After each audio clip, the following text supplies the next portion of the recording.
Hello guys, and welcome to another one of my little videos. This video will be a part of a series of visual comparisons of the Specialized versus the official version of the 2019 Blu-ray and the 4K 83. Some of you will remember that I usually used to do photo galleries for these comparisons.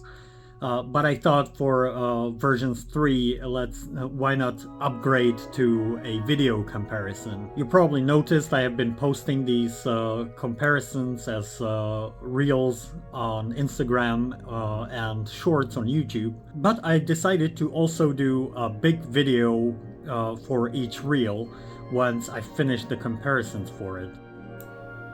So first of all, we have the opening logos, which of course were replaced for the special editions with new CGI ones. I restored them here using the 35mm scans with some stabilization and color correction, and of course denoising as well.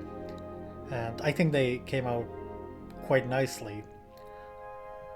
For this comparison, I also decided to always include a zoomed in version for each shot, because a lot of you will probably be watching this on smaller monitors or even on your phones, so this way you can actually see the detail and the improvement.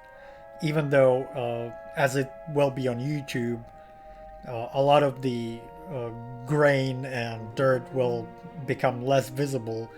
So some of the effort that I had to put into cleaning these up will be lost in these comparisons.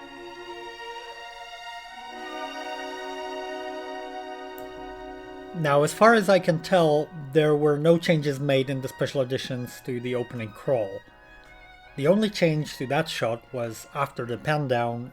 As you can see here, the colors were altered. Specifically the colors of the TIE Fighters, which originally appeared sort of blue cyan color, especially compared to the more neutral yellowish Star Destroyer.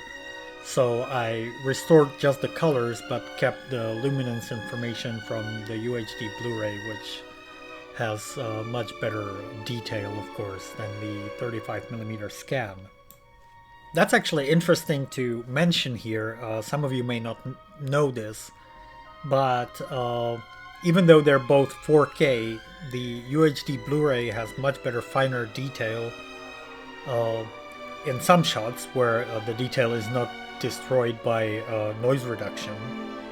But for the most part, it has better detail because the Blu-ray is scanned from the original negative, or at least some copy very close to the original negative. Whereas the fan-made 35mm scans are usually made from copies that are several generations removed from the original negatives.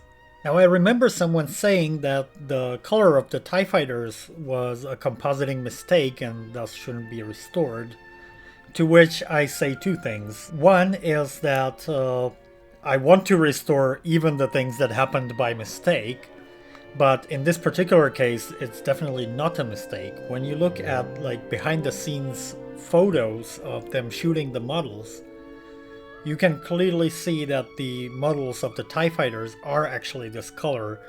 And it's not just the color shift of the photos themselves, because you can see other ships in the same photos, like the Millennium Falcon or the Star Destroyers, that in the same photos are neutral gray, whereas the TIE Fighters are actually blue, so they were always meant to be blue in the movie. Now, this next shot is a different case than the previous one, because it was recomposited digitally. This means that they took all the separate blue screen elements and put them together again in a computer, whereas originally they were composited using an optical printer. If you look closely here, you can see that the ships are in slightly different positions relative to each other in the special edition than in the original. So when doing the recompositing, whether intentionally or not, they changed the positions of the ships as well.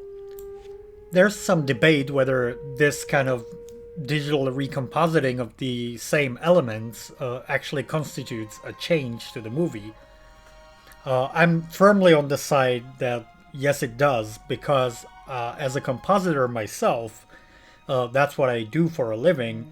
I know that it's far easier to do it now on a computer than it was back then using optical printers.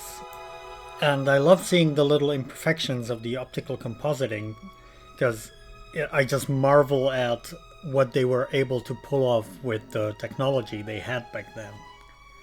Now, this door was originally a matte painting. If you look closely in the original, you can sort of see the seams where the matte painting is joined over the live action footage, although they hid it pretty well for the most part. Now, in the special edition, they added this unnecessary zoom in and made the door super huge, which of course doesn't make any sense, because then in some shots you see the door from the inside and it's the size it is in the original, so it just created a continuity error. Again, here I used the 35mm scan and tried to enhance it to make it fit better with the rest of the UHD Blu-ray footage. So that includes some slight sharpening and denoising and cleaning up any dirt. Of course, I didn't manage to clean up the dirt perfectly in all the 35mm shots, but I did my best, and I think it's now at a level where it's not distracting or distractingly different from what you see on the UHD Blu-ray.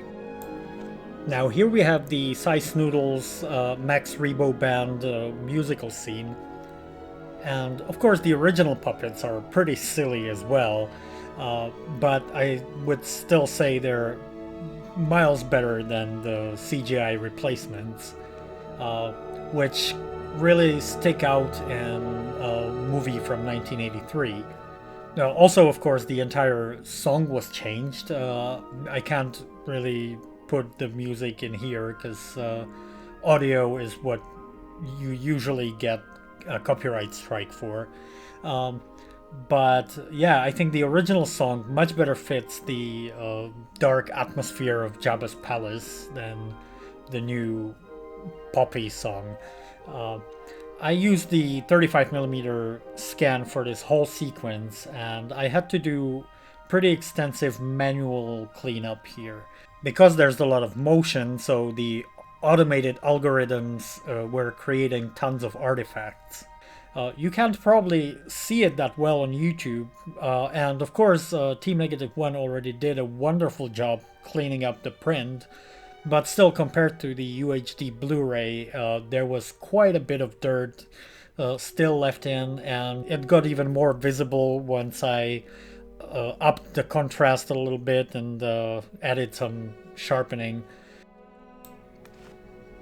Now, this shot was unchanged in the special edition, but as you can probably see even here, it was particularly badly affected by digital noise reduction.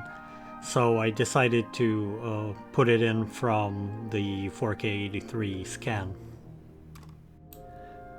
Now, this shot here has a couple of things going on. One, of course, is the Jabba subtitle, which I decided to recreate the theatrical subtitles, in no small part because of this shot, because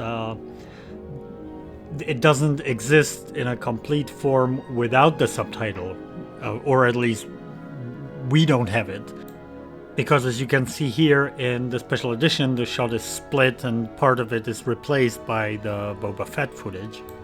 And of course all the 35mm prints have the subtitles burned in.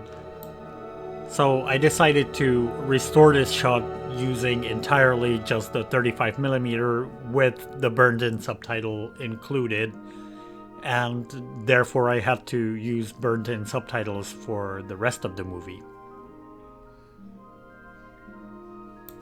And this is the last altered shot of Reel 1, and it's a similar situation to the previous shot where part of it was replaced by the newly shot Boba Fett footage. And for the specialized, I once again opted to just replace the entire shot with cleaned up 35mm footage.